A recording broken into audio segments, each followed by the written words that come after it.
दोस्तों आज बात करेंगे बंगाल में होने वाले विधानसभा चुनाव के बारे में। बंगाल एक ऐसा राज्य है दोस्तों जिसमें कि 294 विधानसभा की सीट है। अगर किसी भी पार्टी को वहाँ पर जो दोस्तों सरकार बनानी है तो 148 सीटें चाहिए बहुमत के लिए। और लगातार 3 बार जो है वहाँ पर ममता बनर्जी चुनाव जीत चुकी हैं। और जिस तरीके से उन्होंने बीजेपी को वहाँ पर सरकार बनाने के लिए रोक रखा है, सरकार बनाने का मौका नहीं दिया।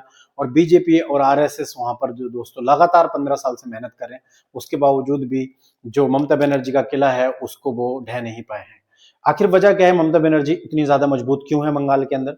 दोस्तों ममता बनर्जी बंगाल के लोगों से सीधा कनेक्ट करती हैं और जब भी वो बीजेपी की बात आती है तो वो बंगाली और बनाम बहारी का मुद्दा उठा लेते हैं।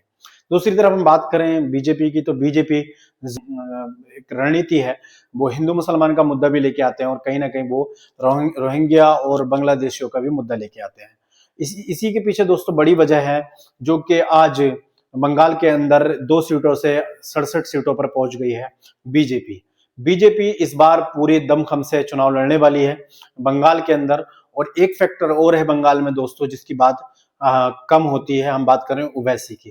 दोस्तों ओवैसी एक ऐसे फैक्टर हैं जो कि लगातार पूरे हिंदुस्तान में चुनाव लड़ रहे हैं। पिछले चुनाव में बंगाल में उन्होंने चुनाव जरूर लड़ा था लेकिन उनको कोई सफलता हासिल नहीं हुई थी। लेकिन इस बार टीएमसी के पूर्व विधायक हुमायूं कबीर जो है दोस्तों वहां पर अपनी पार्टी बनाने का ऐलान कर चुके हैं। दूसरी तरफ वो ओवैसी को भी साथ लेने का ऐलान कर चुके हैं। दूसरी तरफ एक जो पीरजादा है उनकी पार्टी है, उनकी पार्टी से एक विधायक भी है, उनके भाई खुद विधायक हैं पार्टी से। तो माना यह जा रहा है कि ओवैसी वहां पर तीसरा मोर्चा खड़ा कर सकते हैं।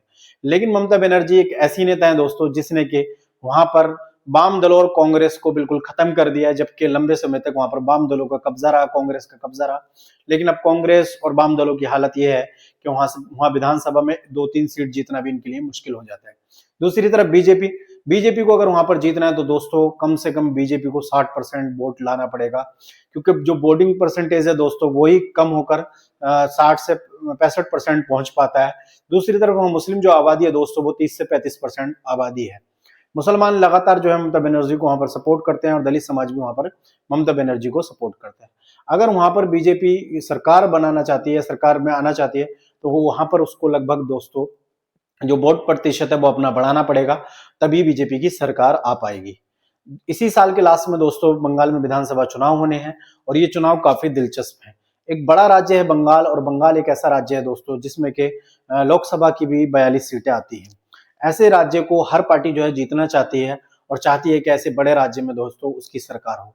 लेकिन ममता बनर्जी एक ऐसी नेता है जिन्होंने कि वहां पर सारी पार्टियों को जो है एक तरीके से खत्म कर दिया। सिर्फ बीजेपी है जो ममता बनर्जी से मुकाबला कर रही है, लेकिन बीजेपी भी अभी इतनी मजबूत वहां पर नहीं दिख रही कि वो ममता बनर्जी की सरकार को हिला दे। लेकिन कई राजनीतिक जानकार जो हैं बंगाल की राजनीति पर नजर रखते हैं, उनका कहना है कि बीजेपी के लिए जो है इतना मतलब आसान तो नहीं है लेकिन नामुमकिन भी नहीं है। अगर ममता बनर्जी जो है चुनाव लड़ती हैं और साथ में ओवैसी और तीसरा मोर्चा खड़ा करते हैं तो कहीं ना कहीं जो दोस्तों ममता बनर्जी को नुकसान होगा और बीजेपी को उसका फायदा मिलेगा। बीजेपी और आरएसएस जिस तरीके से एग्रेशन के साथ वहां पर मेहनत कर रहे हैं, तो बहुत ज्यादा वक्त तो नहीं बचा है चुनाव में, लेकिन माना यह जा रहा है कि आने वाले समय में वहां पर और सारी चीजें देखने को मिल सकती हैं।